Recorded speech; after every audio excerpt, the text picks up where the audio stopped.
Vagina. I have your attention now, don't I? Good. But why? How is it that every time we talk about a genital, we get everyone's attention and that part becomes essential? Well, pussy sell. And so do dicks because genitals are associated with porn that has over 300,000 billion hits all over the internet. It's sex, not a part that helps you pee or grow a person. It is solely meant for soulless sex in the name of money. And therefore, genitals become products. Genitals become objects that people can buy and therefore have the right to see. And this is why people don't understand me when they think they have the right to ask what's in my pants or how I use my vag on myself or someone else. But didn't you hear what you just said? My vag. My part. So let's restart. People don't understand me when I refuse to answer their personalized Wikipedia search term. I am not a circus artist getting paid at every turn to show it's none of your concern.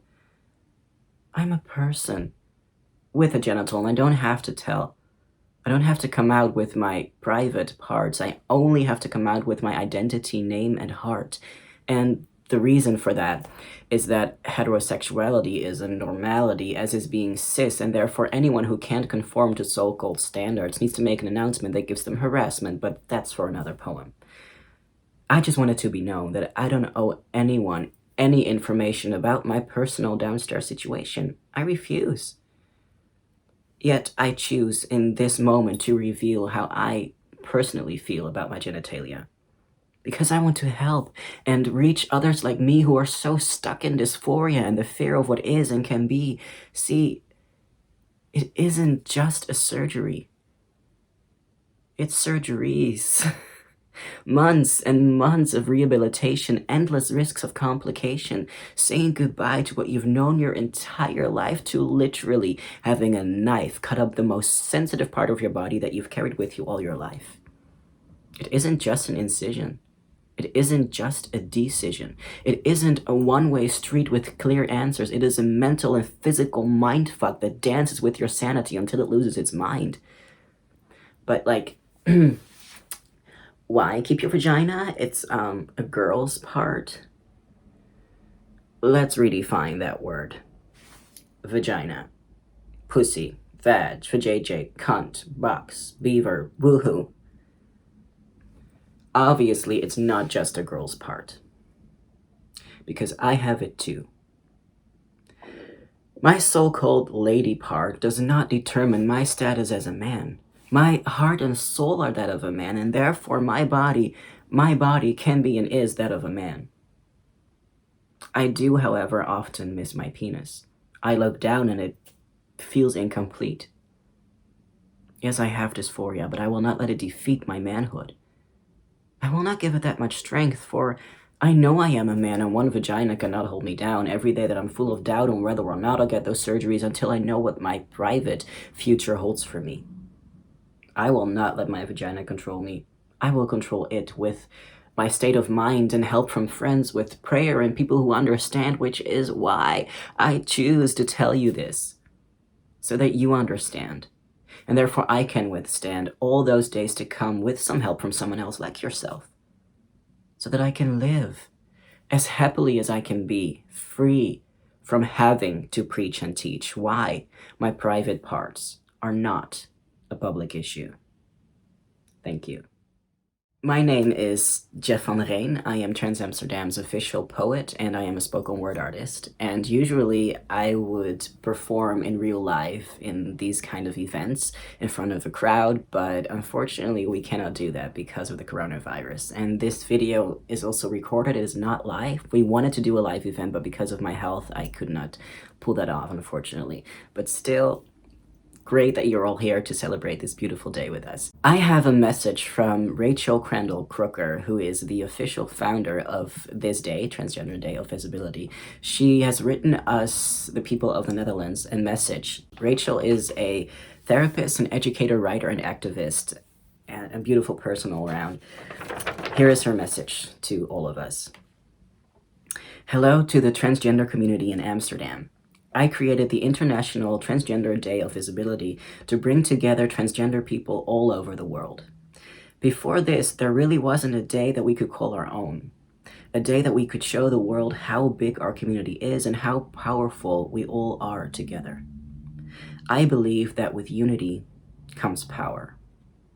With love from Rachel Crandall-Crooker, Executive Director at TGMI, Transgender Michigan, LMSW, Licensed Master of Social Work. Thank you so much, Rachel, for creating this day and for writing us this message and celebrating this day with us. Thank you. Before I continue with my next poem, there are a few announcements by Trans Amsterdam. We have started the Trans Art School, which is exactly that.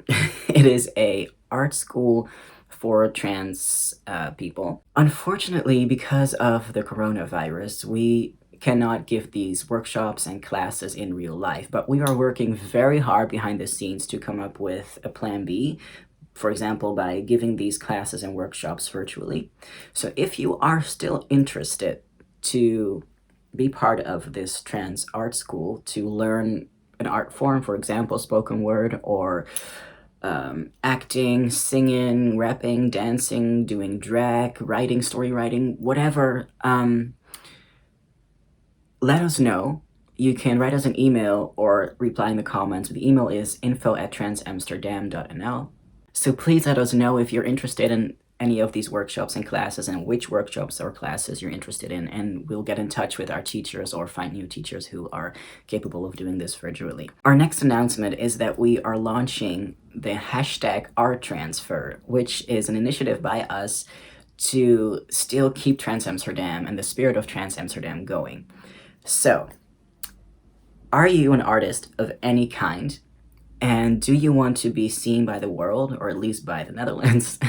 Then send us a video or a picture or text of your art or you performing your art, and then we will share this online with the hashtag #ArtTransfer. We will do this weekly. All art forms are welcome. It does not matter what kind of art form you do. So spoken word, poetry, filmmaking, photography, singing, dancing, martial arts, drag, it really doesn't matter. All you have to do is be trans, all non-cisgender identities included, obviously, and send it to us on this email address, info@transamsterdam.nl. So without further ado, my next poem. The first poem I did about my private parts also says a lot about, how genitals don't define your gender, which is 100% true in my opinion. And it also said about how I knew I was a man regardless of what I have down there. And that's still very true. However, I do also identify as a woman. I am non-binary. When I wrote this poem, I wasn't aware of that yet. I was still identifying as just a trans guy. But because trans is an umbrella term, I also want to create visibility for non-binary people. So this next poem is about that. If only I could be understood, seen as though I would be normal, lovable, possible as a match for someone who has no shame holding my hand, for someone who can see me as a girl as much as a man, as a partner, boyfriend, girlfriend. If only someone would understand that my reflection to me resembles perfection. I see my perception, my introspection in my mirror's expression, the one reflection I fear no one will hold dear or even dare to hear or care to accept as real. The fact that I feel I'm just a girl with a beard. I fear for this world that's too weird. The one sanity that's given me a sense of entity and tranquility, my identity. It's become a recipe for rejection, a cock-block for a romantic connection. If only I could be understood, loved, kissed, admired, cherished, caressed like any other woman would, then you'd be impressed by the holiness of my womanhood. If only someone would understand that the woman I am is just as attractive as the man you compliment with hot damn. If only I could be understood and loved for all that I am. That would be good. This is a very personal and vulnerable poem that I wrote quite recently. But I think it's an important one to share, even though it's a little bit sad, because it shows the humanity of us trans people, of us non-binary people. And that's what visibility is all about, showing our humanity, showing that we are normal. It's just a bit different from what people are used to. The first step of acceptance is denial, and the more that we are visible, the less people can deny that we are alive and real. There are still a lot of more stages we have to go through before we finally are fully accepted, and not just that, but embraced and loved for who we are. I think it's really important to show our humanity and vulnerability so that we can build bridges with other people. And about that vulnerability, I want to thank all of you for wishing me all the best, for your thoughts and prayers and positive energies. Those who don't know it, I was diagnosed with cancer a little over 2 weeks ago. It is treatable, so I'm probably not gonna die, so that's the good part. But it has been obviously tough, and it's been a lot to deal with. But because I think I've been so open and vulnerable about it, so many people have contacted me and sent me presents and cards and thoughts and prayers and so much love. This day, I think, is all about that. It is about pride and about showing how great we are, but in that pride lies vulnerability. And that creates connection. And that makes us visible and normal. We already are normal. We don't have to be made normal. We are normal. Anyway, my next poem is one that I wrote years ago when I was still only identifying as a guy. And it is about the visibility of trans men in this society. And it's called Because I'm Trans. When I was 23 and growing out of puberty, my long-time confusion came to an end. When I came to the conclusion that I am a man. The institution of my body turned into a revolution in me, where the solution for me that I found was to change my pronouns to he, him, his, and that still is how I'm addressed. I changed my name to Jeff, and since I was a guy, I started to buy binders to create a flat chest. I tried to make sure that I would be perfect, and I needed to be as perfect as possible. I failed at being a girl. Maybe as a guy I'd be optimal, completely passable, and man, I tried so hard to be the perfect guy, but to try this much was so tough, so why couldn't I pull it off? Wasn't I guy enough? Was the lack of a flat chest and penis really the only thing standing between this and my desperate passion for the male perfection? And then I realized it wasn't my fault to feel that I wasn't guy enough. It is this world that teaches men how to dance and twirl, to bend and curl themselves into these molds of a sexist fantasy of perfect masculinity, controlled, enrolled, told to surrender their souls to programmed by default gender roles. Live up to society's perception of this male perfection, and as a guy, that's how you win. But I am not masculine. I don't drink beer, I don't hunt deer, I do have fears but no career. I don't drive cars, I'm not from Mars, I hate Star Wars and James Bond, and I don't like blondes who have a front that weighs a ton or a non-revealing size, because I like guys.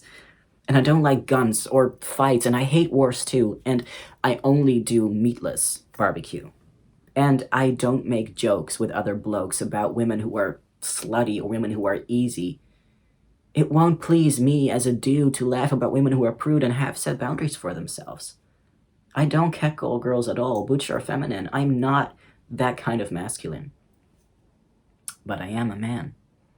I'm a person who can enjoy poetry that makes my eyes watery, for I feel blessed to be able to feel emotions like the fear of guns and explosions instead of thinking that's the bomb. I'm a guy who cuddles up with his mom under a blanket, binge-watching Say Yes to the Dress, and I won't let it devalue my status as a man. Because let me tell you, it's who I am. I'm a man who has finally come to terms with the conditions of his life and who understands this is my life. I am trans. My upbringing was different from most men. I lived through the ignorant misogyny as a child who was taught to always smile, ought to cover up but still look hot for every occasion, a flirtatious sensation victimized by objectification that other guys were taught to do to me. I'm not cisgender, unfortunately. Or, well, now I'm happy that I'm not, since it brought me to where I am today, not beaten in fragility by toxic masculinity. But still, at the bottom layer of the male hierarchy. And I will stay there, for I will be always seen as a man incomplete. And so, yeah, my hips may show. I may come off as incredibly gay, or is that just a way to mask my inner girl under a man-owned term?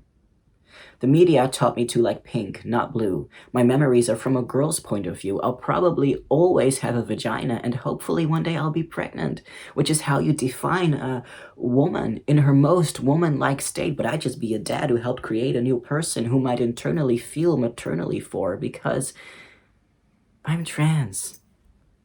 But once again, no less or more of a man. Thank you. For those interested, my pronouns are indeed still he, him, his, but my pronouns are also she, her, hers, hers, her, she, hers, her. You get what I'm saying. Both is fine, just mix it up as much as you can. Then you're good. I have one more poem and then this virtual event is over, unfortunately. But before I continue to that poem, I want to ask you to please follow us everywhere on social media, Facebook, Instagram, YouTube, LinkedIn, to keep updated on our upcoming events like the Trans Art School and the Art Transfer. And there are way more events and initiatives coming up, but we are still working on those. My last poem is my ultimate poem about trans visibility, and it's actually called Visibility. This morning, I peed in a gender-neutral bathroom, as I did this afternoon. And yesterday too, in fact, all the days of every week, because my place only has one stall for all who need to take a leak or shit. Yet, I seem unfit to privately sit on an identical toilet owned by the outside world of penis boy, vagina girl. A vagina boy like me destroys the way we, society, see reality and voices the choice to avoid a binary that exploits humanity, deploys our sanity instead of rejoicing entirely the gender variety with liberty for all to see. Identities, entities, personality with diversity in gender. No more pretenders or offenders or defenders, and no more surrender to where I only am him or I only am her.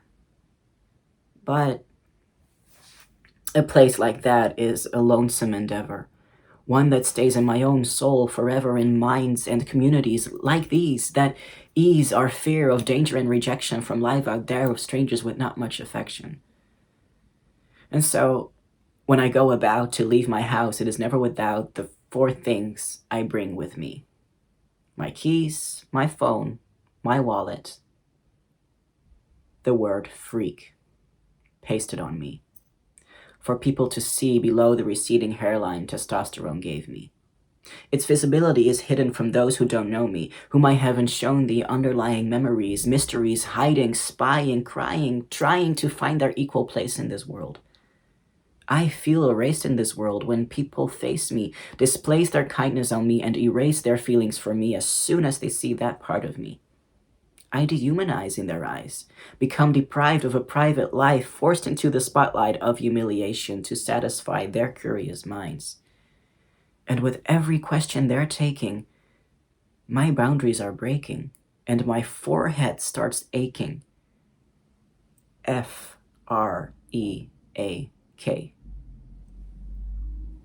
A circus artist on display. That's our visibility these days. Some say the struggle is done because we're equal, visible, have won this fight because we're here, we're queer, pioneer on TV, appear in papers and rumors, but hear their words, see their actions. We're attractions, distractions after a long, hard day. They cry away their dissatisfactions at our dispense and say, my God, look at these freaks, at least I'm not trans. The world sees our biographies written as forbidden stories, sees victims and body parts. But we are still hidden. This is still just the start. And so we gotta keep going. Keep fighting. Be nice. and inviting to those who are trying to get us but were taught to neglect us. Let's have them respect us. We're a kick-ass cluster of sisters and brothers, of siblings and lovers, with and of color, who suffer with kindness and thunder brightness, harder, more righteous than others. We're conductors of choirs of change, like the riots at Stonewall that made the start. We're about to depart. We're partners of evolution's marches, and we stride them with pride to reveal worldwide the light we carry inside. Beautiful, formidable, lovable, kissable, more than ever, a visible family.